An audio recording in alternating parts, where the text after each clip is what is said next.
안녕하세요, 김필수입니다. 오늘은 전에 올렸던 명상의 글 중에서 묵상의 글이라고 하는 내용을 좀 설명을 해드리려고 합니다. 그동안에 참나에 관한 선언이라든지 나에 대한 사색 이런 글들을 올렸었는데 그거는 뭐 그렇게 어렵지 않았어요. 그리고 또 참나에 관한 선언은 좀 따로 해설이 필요하기도 한데 그건 이제 별도로 촬영을 하기로 하고요. 근데 오늘은 묵상의 글이라고 하는 걸 올렸더니 그걸 자꾸 듣다 보니까 뭔가 더 편안해지고 좋은 느낌이 드는 건 있는데 이 의미가 좀 명확하지가 않고 이게 무슨 뜻일까 궁금한 게 있다고 몇몇 분들이 말씀을 해주셨어요. 그래서 그러지 않아도 이 묵상의 글에 대해서 좀 설명을 드리면 좋겠다 생각을 했었는데 이참에 그 설명을 드리려고 합니다. 먼저 그 묵상의 글 내용을 같이 한번 상기하는 의미에서 제가 한번 읽어드리고 그 의미를 설명해 드리는 걸로 하겠습니다. 묵상의 글. 이는 어질물 방사하고 어질만 인식한다. 생명은 생명만 방사하고 생명만 인식한다. 사랑은 사랑만 방사하고 사랑만 인식한다. 지혜는 지혜만 방사하고 지혜만 인식한다. 구절에서 첫 번째 구절 인이라고 했는데 보니까 자막이 한자 없이 그냥 들어가니까 좀 이해하기 어려우셨겠다 생각도 들었어요. 물론 이제 뒤에 어짐이라고 하는 해석이 나오기 때문에 어렵지는 않은데 인이라고 하는 게 어질 인자죠. 저는 종교적인 용어는 좀 쓰지 않고 싶은데 그런데 굳이 좀 설명을 하자면 기독교에서는 보통 사랑이라는 단어를 많이 쓰죠. 그리고 불교에서는 자비라는 단어를 많이 쓰는데 유교에서는 인이라는 단어를 많이 쓰죠. 중요한 거는 종교다 아니다 이런 걸 떠나가지고 그게 위대한 성자들의 지혜의 말씀이다.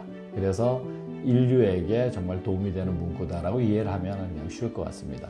근데 그 인이라고 하는 거는 그 유교적인 전통에서 봤을 때 사랑이란 말이죠. 그러니까 어진 거예요. 그러니까 상대방에 대해서 애정을 갖고 따뜻한 시선으로 바라보고 그 사람이 잘 되기를 바라고 이렇게 해주는 마음이 그게 또 사랑이고 자비고 같은 거 아니겠습니까? 그런데 인이라고 하는 어진 마음을 품고 있는 사람은 그 마음에 그걸 품고 있기 때문에 세상을 볼 때에도 그런 마음으로서 비추어 본다는 거죠. 방사한다는 단어는 잘 안 쓰죠, 평소에. 그죠? 그런데 그 내 마음에 품고 있는 그 어진 마음이 이 세상에 펼쳐져서 방사돼서 그래서 내 마음에 인을 품고 있는 어진 마음을 품고 있는 사람은 그것만 방사해서 펼쳐내고 그건 자연스럽게 내가 행동으로 나오고 말로 나오고 이렇게 표현이 되겠죠.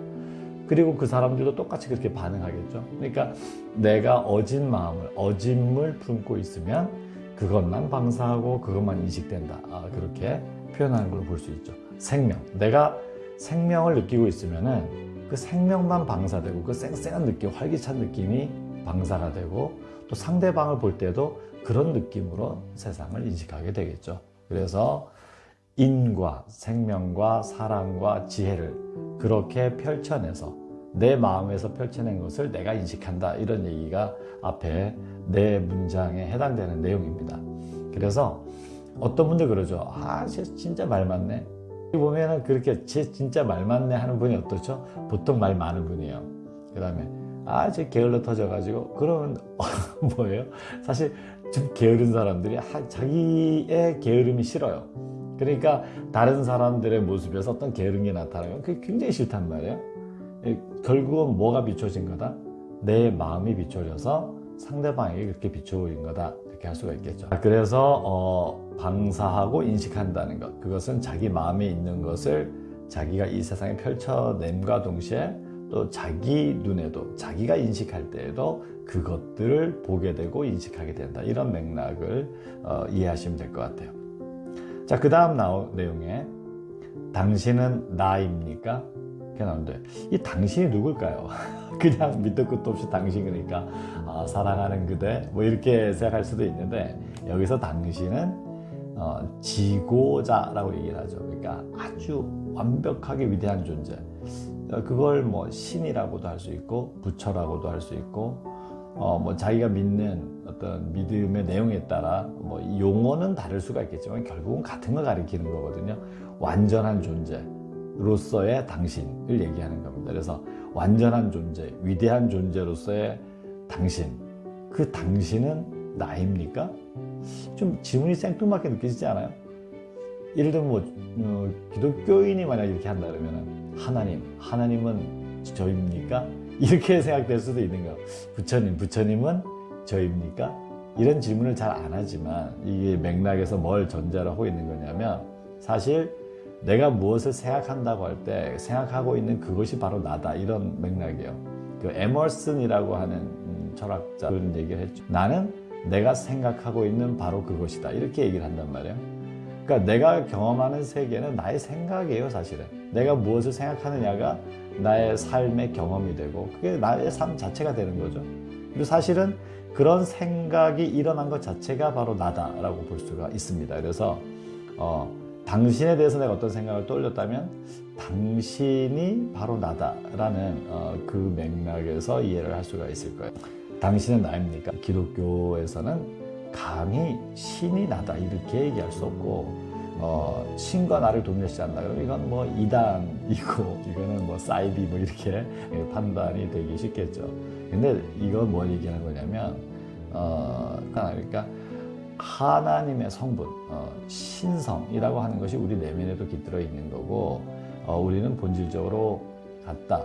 육체적인 나를 본다면 육체적인 내가 어떻게 신선일 수 있겠습니까? 또 육체적인 내가 부처님이다, 불성이다, 또는 우주적인 생명이다, 뭐 이렇게 할 수가 없겠죠. 육체 봐가지고 뭐 보잘것없는 이거 뭐 몇십 년 살다 마는 몸인데 그렇게 생각할 수 없겠죠. 그런데 당신은 나입니까?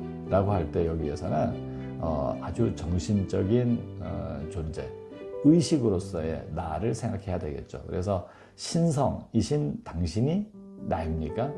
생명이신, 또 지극한 행복인, 또 우주적 생명력인 당신이 나입니까? 이렇게 질문한다고 보시면 되겠죠.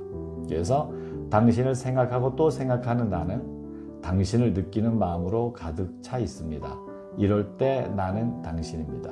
그러니까 당신을 신이라고 한다면 신을 생각하고 신을 생각하고 신을 생각하면 자아가 없어져요. 이거는 생각하기가 좀 쉽지 않겠지만 특히 서양적인 논리에 익숙한 분들은 이거를 이해하기가 좀 어려울 수도 있습니다. 그런데 내가 생각하는 게 나다라고 하면 내가 다른 생각 잡념이 다 없어지고 신만 생각하고 있다면 어떻게 되죠? 신이 난 거죠.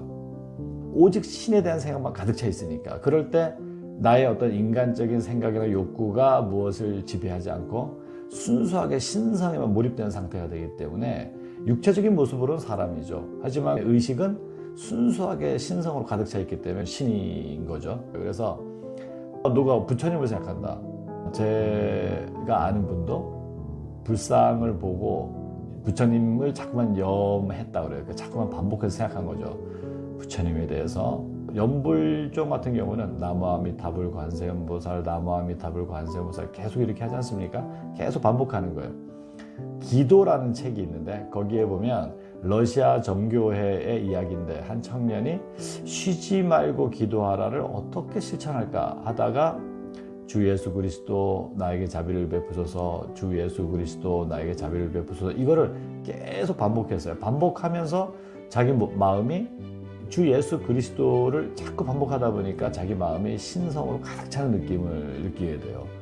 그렇게 자기가 위대한 신성을 느낀다면 그럼 자기가 위대한 존재가 되는 거죠. 이제 그런 맥락에서 이해하시면 될 것 같습니다. 그래서 당신을, 그 신성을, 신을, 부처를 생각하고 또 생각하는 나는 신과 부처를, 그 위대한 생명력을, 위대한 존재를 느끼는 마음으로 가득 차 있습니다. 이럴 때 나는 당신입니다. 그게 이제 하나가 되는 거죠. 하나라는 걸 인식하게 되는 거죠. 그래서 나가 진심으로 느끼는 의식은 바로 나입니다. 내가 진심으로 온 마음을 다해서 몰입해서 느끼고 있는 그것이 바로 나다가 되겠죠. 진리, 즉 생명으로 가득한 내 마음은 진정한 나입니다. 그러니까 그 신성, 불성, 신, 부처 또는 생명, 우주적인 힘, 뭐라고 이름을 붙이든 간에 그걸 우리는 참 나라고 이렇게 얘기를 하는데, 그 위대한 존재, 진리를 내 마음에서 계속 반복해서 내 마음에 그로 가득 차 있을 때 내 마음은 진정한 나입니다. 참 나입니다. 이렇게 할 수 있겠죠. 무한한 자비, 영원한 생명, 완전한 평화 그 자체입니다. 그 다음에 어설픈 것은 진짜처럼 보여도 가짜입니다. 어설픈 거라는 건, 자, 눈에 보이는 감각적인 걸 얘기하는 거예요. 눈에 보이는 거. 저 사람 아주 산뜻한데, 저 남자 잘생겼는데 이렇게 볼 수 있는데, 그 잘생긴 얼굴이 나중에는 다 상하고 주름지고 뭐 다 초췌해지고 이렇게 바뀐단 말이에요. 그래서 어떤 화가가 그랬다 그러죠. 천사와 악마의 모습에 가장 근접한 사람을 찾아서 그림을 그리려고 했는데, 막 다니다 보니까 아기가 너무 천사처럼 아름다워서 그 아이의 모습으로 천사를 그렸다 그래요. 그리고 수십 년 동안 악마의 모습을 찾았는데 도저히 못 찾겠더래요. 그러다가 이제 포기해야 되나 그랬는데, 어느 순간에 딱 보니까 너무 얼굴이 흉측한 사람이 있어가지고, 이 사람 악마로 그리면 되겠다. 그리고 그 사람을 악마의 모델로 해서 악마를 그렸는데, 나중에 그 사람하고 얘기를 나누다 보니까 그 사람 어렸을 때 이 사람이 천사다라고 그렸던 바로 그 사람이더라는 거예요. 그러니까 한 사람의 모습 속에 천사의 모습도 있고 악마의 모습도 있다는 걸 보여주는 어떤 하나의 에피소드라고 볼 수가 있는데, 겉으로 보이는 건 이게 악마처럼 보이기도 하고 천사처럼 보이기도 해요. 겉모습은 다 그렇죠. 내 마음 상태에 따라 달리 보이는 거고, 그래서 이런 건 겉으로 보이는 모습은 그건 어설픈 건데, 그거는 진짜처럼 보여도 사실은 가짜입니다 라는 얘기죠. 깊은 마음으로 보이지 않는, 깊은 마음으로 본다고 보이겠습니까? 영적인 건 눈에 보이는 게 아닌데, 근데 육안으로 보이는 사람이 자기를 사랑한다 해도 그것은 가짜입니다. 누가 날 사랑한대요? 그럼 기쁘죠. 특히나 내가 사랑하는 사람이 나를 사랑한다고, 와, 이렇게 벅찬 일이 있을까요? 정말 행복하죠. 근데 그게 얼마 가던가요? 보면은 사랑의 유효기간은 3년이 최대다, 뭐 이렇게 얘기하시더라고요. 저는 그보다 더 오래가는, 정말 아주 지속적으로 정말 연애 감정을 느끼는 그런 친구도 봤어요. 그러긴 했지만 사실 그렇게 오래가지 않죠. 감정은 계속 바뀌어요. 그리고 정말 사랑했다고 했던 그 관계가 정말 다시 보고 싶지 않은 상처가 되기도 하고, 이 사람의 감정은 그렇게 수시로 변동하는 거죠. 그러니까 사람을 믿지 말라, 사람을 사랑하지 말라, 이런 의미에서 얘기하고 있는 게 아니라 겉모습에 속지 말라는 거거든요.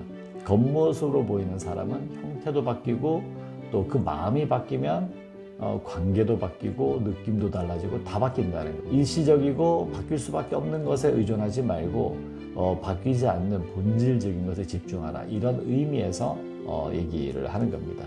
그래서 육안으로 보이는 사람이 자기를 사랑한다 해도 그때 그 사람을 사랑한다 그럴 땐 진심이겠죠. 믿어줄 수 있고, 또 내가 그 사람을 사랑하면 그걸 충분히 어떤 사랑을 교감할 수 있고, 그게 굉장히 행복감을 줄 수 있고 그렇습니다. 그러나 그것은 전적으로 신뢰할 만한, 그게 영원한 것이 아니다 라는 의미에서 가짜라는 거예요. 그것은 관념이라는 자기의 생각일 뿐이기 때문입니다. 그러니까 사랑이라고 하는 건 관념이에요. 사랑은 이런 거야 저런 거야, 뭐 그런 건 사랑이 아니야, 사랑은 움직이는 거야, 뭐 말들이 많아요. 그렇죠? 오죽하면 사랑이다 하고서는 뭐라고 막 글 쓰는 것들도 한때 유행했던 때가 있었는데, 자기 생각이죠. 사랑을 이렇게 규정하면 자기가 그렇게 생각하는 대로 사랑을 경험하겠죠. 자, 그런데 그건 다 관념일 뿐이에요. 사람마다 생각도 다 다르고 또 느낌도 다르고, 어떤 사람은 사랑을 깊게 느끼기도 하고 어떤 사람은 그런 게 어디 있어 이러기도 하고, 그렇게 되는데 다 관념일 뿐이라는 거예요. 그래서 그 관념적인 생각을 버리고 순수한 당신은 나입니까? 라고 하는, 그 당신이라고 하는, 하나님은 사랑이시다, 또 부처님은 한없는 자비시다, 인이라고 하는 것, 어짐이라고 하는 것, 정말 사람들에 대해서 조건 없이 베푸는 그런 마음, 그 위대한 사랑을 사랑이라고 느낄 때, 조잡한 생각들이 다 사라졌을 때 진정한 하늘나라, 참 생명, 진짜 나의 세계가 전개됩니다. 이렇게 얘기를 하는 거거든요. 그래서 진리에 대해서 what으로 얘기하지 말라고 얘기하거든요. 진리가 뭐야? 그러면은 설명하는 것도 어렵지만 설명을 한들 그 설명이 진리를 다 표현한 것일 수가 없고, 그 다음에 그것에 대해서 설명을 해서 듣는 사람이 또 이해를 하느냐, 개념적으로 이해를 할지는 모르지만 그게 아무런 느낌도 줄 수가 없어요. 그건 진리가 아니죠. 그래서 노자에서도 도가도 비상도요, 명가명 비상명이다 이렇게 얘기를 해요. 그러니까 도를 도라고 말할 수 있으면 그건 진짜 도가 아니다. 진리를 진리라고 말하는 순간 그건 진리가 아니다. 말로 표현되는 것 자체가 제한된 거기 때문에 그렇게 설명을 해요. 그러니까 느껴야 된다는 거죠. 체험을 해야만 알 수 있는 세계인데, 이제까지 내가 가져왔던 제한된 생각을 버리고 앞에 첫 번째 얘기했던 거, 이는 어짓만 방사하고 어짓만 인식한다. 생명은 생명만 방사하고 생명만 인식한다. 사랑은 사랑만 방사하고 사랑만 인식한다. 지혜는 지혜만 방사하고 지혜만 인식한다. 그래서 그 느낌에 몰입이 돼서 그 느낌으로 충만할 때, 그럴 때 진짜 자기를 체험하게 해주는 것인데, 그때 진정한 하늘나라라고 할 수 있는 것, 참 생명이라고 표현할 수 있는 것, 진짜 나의 세계라고 얘기할 수 있는 그런 무한한 참 나의 세계, 신성의 세계가 펼쳐진다는 거죠. 그래서 이걸 체험했을 때, 그때 이제 고백이 나오죠. 마지막에 고맙습니다. 진짜를 알게 되어서 감사합니다. 이렇게 되는 거죠.